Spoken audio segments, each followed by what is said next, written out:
Shut up and sit down.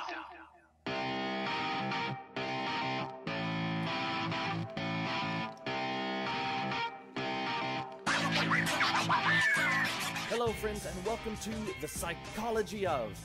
This is the show where we look into the psychology in video games to see if there's anything we can learn or use to our advantage. And we do that by answering a few basic questions. Number 1, what's the goal of the game? Number 2, what are the game mechanics being used?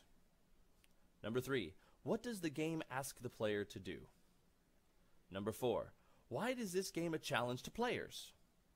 Number 5, what is happening or needs to happen in the mind of the player?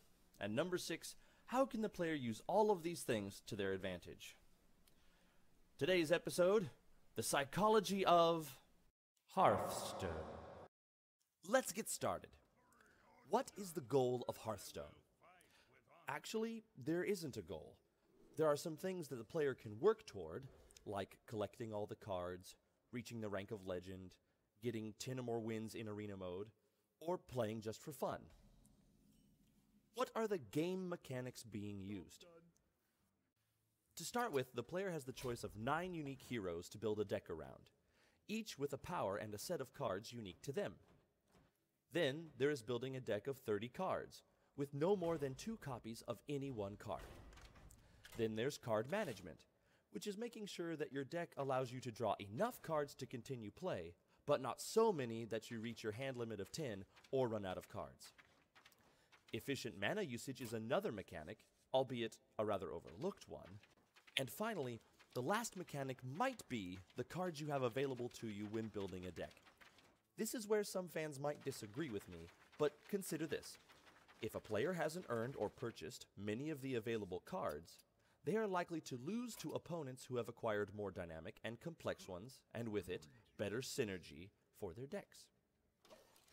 What does Hearthstone ask the player to do?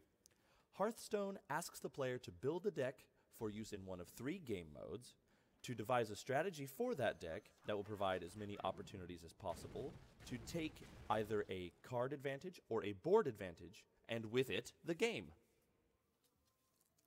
Why is this a challenge to players? Hearthstone is challenging to players in a few ways. First, there are only 2 things that players have control over: the cards in their deck and how they play cards from their hand. Everything else is outside the player's control. The cards in the opponent's deck, how the opponent plays their cards, the order the player draws the cards from their deck, and what cards the player has available when building a deck. Wait, did he just say that the cards available to the player is outside the player's control? Yes, I did, and here's why.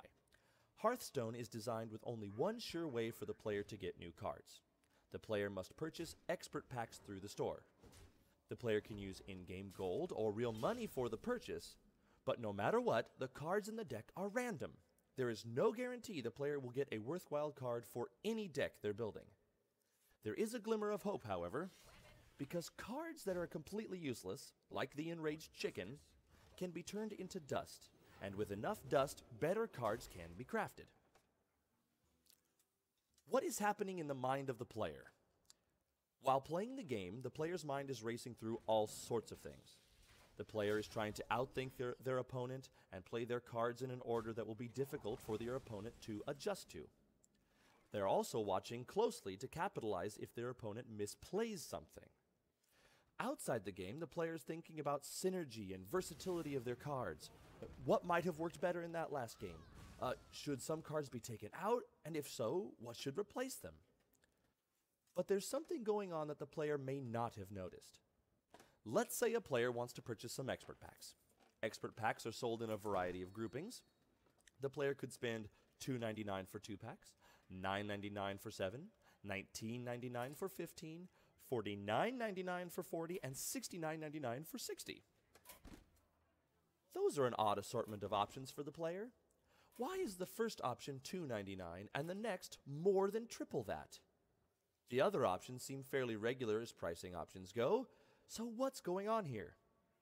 This is a classic example of the decoy effect, where a vendor puts a decoy option on the table to influence the purchaser to go for a different option.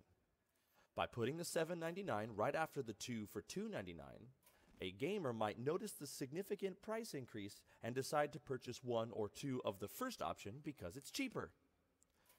The first option, coincidentally, has the highest profit margin for the vendor. How can the player use this information to their advantage?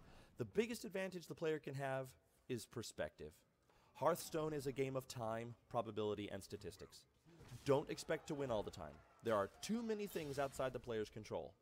If your goal is to reach the rank of legend, remember, all it takes is a 51% win rate and a bunch of games played. Another advantage the player can have is to simply be aware of how marketing companies are trying to influence you. When purchasing anything, take a look at that price per unit to see how much you're actually paying. There's nothing wrong with paying for entertainment, but awareness is key to getting the most bang for your buck. Thank you for watching. I hope you enjoyed this episode of The Psychology of Hearthstone. Tune in next time for more of The Psychology of. Shut up and sit down.